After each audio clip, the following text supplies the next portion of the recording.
নমস্কাৰ বন্ধুসকল আসাম কেৰলৈ আপোনালোকক স্বাগতম জনাইছো আজি আমি আসাম কেৰত শিকিম আপুনি এক্সেলত মাইক্ৰসফট এক্সেলত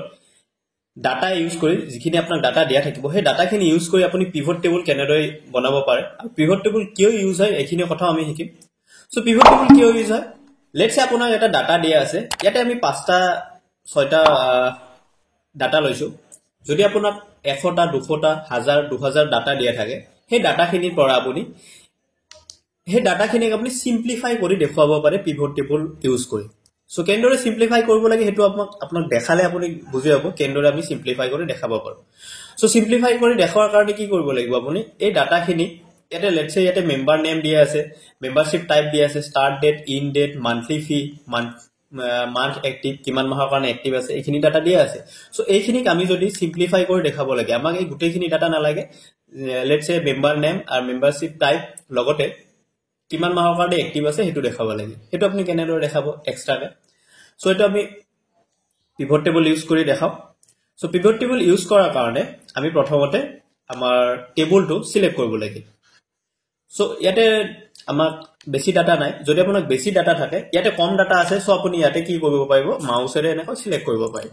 যদি আপোনাক বহুত ডাটা থাকে 1000 2000 3000 10000 ডাটা থাকে তেতিয়াহলে আপুনি কেনেদৰে সিলেক্ট কৰিব সো আপুনি প্ৰথম যেটো সেল আছে হেতু সেল সিলেক্ট কৰিব আপোনাৰ ডাটা থাকা প্ৰথম সেল আপোনাৰ এক্সেলত থাকা প্ৰথম সেলটো নহয় আপোনাৰ ডাটা থাকা প্ৰথম সেলটো আপুনি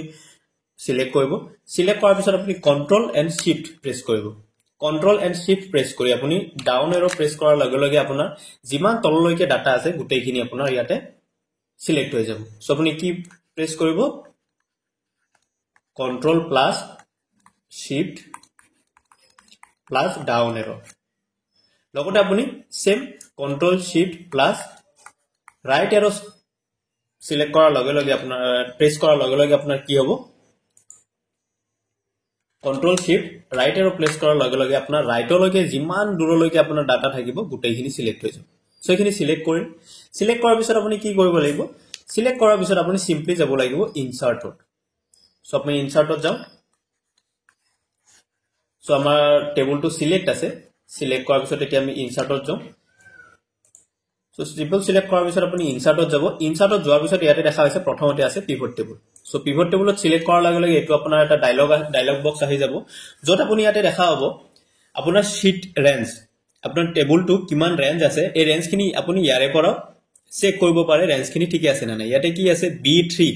সো আমাৰ প্ৰথম সেলটো কি আছে B3 আছে আৰু লাষ্ট সেলটো কি আছে G8 সো লাষ্ট আমাৰ কলম আছে G আৰু ৰ আছে 8 সো লাষ্ট সেলটো আমাৰ কি আছে G8 সো এটো আমাৰ সেলৰ আমাৰ টেবুলৰ এড্ৰেছটো দিয়া আছে তাৰ পিছত আমাৰ ইয়াতে কি দিয়া আছে নেক্সট অপচনত নিউ ওয়াৰ্কশীট নিউ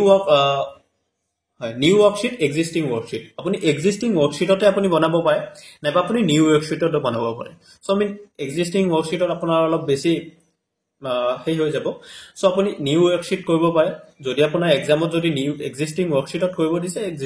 এক্সিস্টিং ওয়াৰ্কশীটত কৰিব যদি নিউ ওয়াৰ্কশীটত কৰিব দিছে নিউ ওয়াৰ্কশীটত কৰিব আৰু যদি একো দিয়া না থাকে মই প্ৰেফাৰ কৰিম আপুনি নিউ ওয়াৰ্কশীটত কৰিব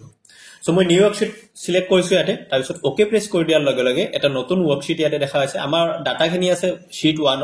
আৰু ইয়াতে দেখা হৈছে নতুন এটা ওয়াৰ্কশীট আহি গৈছে শীট 5 বুলি আৰু ইয়াতে আহিছে ইয়াতে পিভট টেবুল 2 আৰু ইয়াতে আমি যিখিনি ৰিপৰ্ট বিল্ড কৰিম সেইখিনি ইয়াতে শো কৰিব আৰু আমাৰ ইয়াতে দিয়া আছে পিভট টেবুলৰ ফিল্ড লিষ্ট আমাৰ তাতে ইয়াতে যিখিনি কলমৰ নাম দিয়া আছে মেম্বাৰ নেম মেম্বাৰশিপ টাইপ এইখিনি যিখিনি কলমৰ নাম দিয়া আছিল ইয়াতে দেখা হৈছে লিষ্টত আহি গৈছে আৰু ডাটাখিনি আমাৰ আহা নাই সো ডাটাখিনি আমি ইয়াতে যি ধৰণে আমি ইয়াতে শো কৰিব খুজিম তেনেকৈ শো কৰিব পাৰিম সো লেটস সে আমাক ডাটাত শো কৰিব লাগে মেম্বাৰ নেম আৰু প্ৰথমতে মই কৈছিলো মেম্বাৰ নেম মেম্বাৰশিপ টাইপ আৰু মান্থ এক্টিভ কিমান মাহৰ কাৰণে কোনে এক্টিভ আছে সো হেতু আমি শো কৰিব লাগে সো তাৰ কাৰণে ইয়াতে 4টা ইয়াতে দেখা হৈছে ফিল্ড দিয়া আছে প্ৰথমটো আছে ৰিপোৰ্ট ফিল্টাৰ তাৰ পিছত আছে কলম লেবেল ৰ লেবেল এন্ড ভ্যালু সো আমি কলম লেবেল ৰ লেবেল ভ্যালু আৰু ৰিপোৰ্ট ফিল্টাৰ ইউজ কৰি আমি ইয়াতে আমাৰ ডাটাখিনি সিম্পলিফাই কৰিম সো ইয়াতে প্ৰথমতে আমাক কি লাগে মেম্বাৰ নেম সো ইয়াতে আমি সিলেক্ট কৰি ইয়াতে আনিব পাৰে সো নাইবা আপুনি ইয়াতে কি কৰিব পাৰে সিম্পলি ইয়াতে ক্লিক কৰি ড্ৰেগ এন্ড ড্ৰপ কৰিব পাৰে সো ইয়াতে মই মেম্বাৰস নেমত দি দিলোঁ মেম্বাৰ্ছ নেমত দি দিয়াৰ লগে লগে দেখা হৈছে ইয়াতে মেম্বাৰৰ নামখিনি আহি গৈছে তাৰপিছত আমি কি দিব পাৰোঁ মেম্বাৰশ্বিপ টাইপ আমাক প্ৰথমতে আমি কৈছিলোঁ মেম্বাৰশ্বিপ টাইপ দিম চ' মেম্বাৰশ্বিপ টাইপ যদি আমি ৰ' লেভেলত দিওঁ তেতিয়াহ'লে প্ৰত্যেকজনৰ নামৰ তলত আমাৰ মেম্বাৰশ্বিপ টাইপটো আহি যাব আৰু যদি আমি মেম্বাৰশ্বিপ টাইপটো যদি কলম লেভেলত দিওঁ তেতিয়াহ'লে কলমত আহি যাব ইয়াতে দেখা হৈছে চ' আমি ৰ' লেভেলতে দিম আৰু আমাক কি লাগে মান্থ এক্টিভ চ' মান্থ এক্টিভটো আমি কলম লেভেলত দিলোঁ চ' কোনে কিমান মাহৰ কাৰণে এক্টিভ আছে গোটেইখিনি আহি আছে এতিয়া গ্ৰেণ্ড টোটেল আহি গৈছে কলম লেভেল কোনে কিমান মাহৰ কাৰণে আছে গোটেইখিনি আহি গৈছে চ' এইটোক যদি আমি ভেলুত দিওঁ তেতিয়াহ'লে আমি ইয়াতে দেখা পাম কোনে কিমান মাহৰ কাৰণে এক্টিভ আছে গোটেইখিনি ডিটেইলছ আহি গৈছে আৰু টোটেল কিমান আছে সেইটো আপোনাক শ্ব' কৰিব তাৰ লগত যদি আমি মান্থলি ফিটো এড কৰিব খোজোঁ সেইটো আমি ভেলুত এড কৰিব পাৰোঁ লগে লগে ইয়াতে দেখা পাব প্ৰত্যেকটো নামৰ এগেইনষ্টত ইয়াতে দেখা হৈছে প্ৰতিটো আকৌ ডাবল ডাবলকৈ আহিছে চ' ইয়াতে মই ক্লিক কৰি ডিজাইনত যাম ইয়াতে ক্লিক কৰি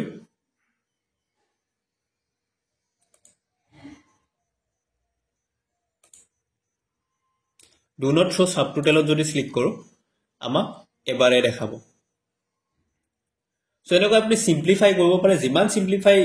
আপোনাক লাগে সিমান চিম্প্লিফাই কৰিব পাৰে ইয়াতে ইমান অপশ্যন আছে চ' ষ্টাৰ্ট ডেটটো আমি যদি লেটছে ভেলুতে দিলোঁ চ' ইয়াতে কাউণ্টত আহি গ'ল চ' ভেলুত নহ'ব এইটো কলমত যদি দিওঁ তেতিয়াহ'লে দেখা হৈছে ইয়াতে ষ্টাৰ্ট ডেটটো আহি গৈছে কোনে কিমানত ষ্টাৰ্ট কৰিছে জানুৱাৰীত কোনে ষ্টাৰ্ট কৰিছে কোনে ষ্টাৰ্ট কৰিছে দুজন ষ্টাৰ্ট কৰিছে ফেব্ৰুৱাৰীত এজনে ষ্টাৰ্ট কৰিছে এপ্ৰিলত এজনে ষ্টাৰ্ট কৰিছে এইখিনি ভাগ ভাগকৈ আহি যাব চ' আপোনাৰ যেনেকৈ লাগে আপুনি যেনেকুৱা বিচাৰে তেনেকৈ আপুনি এইটো পিভট টেবুল ইউজ কৰিব পাৰে যিমান চিম্প্লিফাই আপোনাক লাগে সিমান চিম্প্লিফাই আপুনি কৰিব পাৰে চ' পিভট টেবুল চিম্পলি এইখিনি আৰু আমাৰ কম্পিউটাৰ এক্সামবিলাকত চিম্পল এনেকুৱাই আহিব বেছি টানকৈ নাহে বেছি বেলেগ অপশ্যন আপোনাক কাম কৰিব নিদিয়ে বেলেগ টাস্ক নিদিয়ে জাষ্ট আপোনাক পিভট টেবুল বনাব দিব আৰু চিম্পল যিখিনি পিভট টেবুলৰ কাম আছে জাষ্ট চিম্প্লিফাই কৰা এটা দুটা ডাটা চিম্প্লিফাই কৰিব লাগে সেইখিনিয়ে কৰিব লাগিব চ' এইখিনি আছিল পিভট টেবুলত আপোনাৰ এডিআৰই এক্সামৰ কাৰণে যদি আপুনি প্ৰিপাৰেশ্যন কৰি আছে বা তেনেকুৱা কম্পিউটাৰ স্কিল টেষ্ট থকা এক্সামৰ কাৰণে যদি প্ৰিপাৰেশ্যন কৰি আছে তেতিয়াহ'লে আপোনাৰ কাৰণে ভিডিঅ'টো জৰুৰী হ'ব চ' যদি ভিডিঅ'টো ভাল লাগিছে তেতিয়াহ'লে লাইক কৰক শ্বেয়াৰ কৰক নিজৰ বন্ধুবৰ্গৰ লগত আৰু যদি আপুনি আমাৰ চেনেল নিউ ভিজিটৰ আছে আৰু এনেকুৱা ভিডিঅ'বিলাক পাই থাকিব বিচাৰে তেতিয়াহ'লে লাইক আৰু ছাবস্ক্ৰাইব কৰিবলৈ নাপায় চ' ফ্ৰেণ্ডছ থেংকছ ফৰ ৱাচিং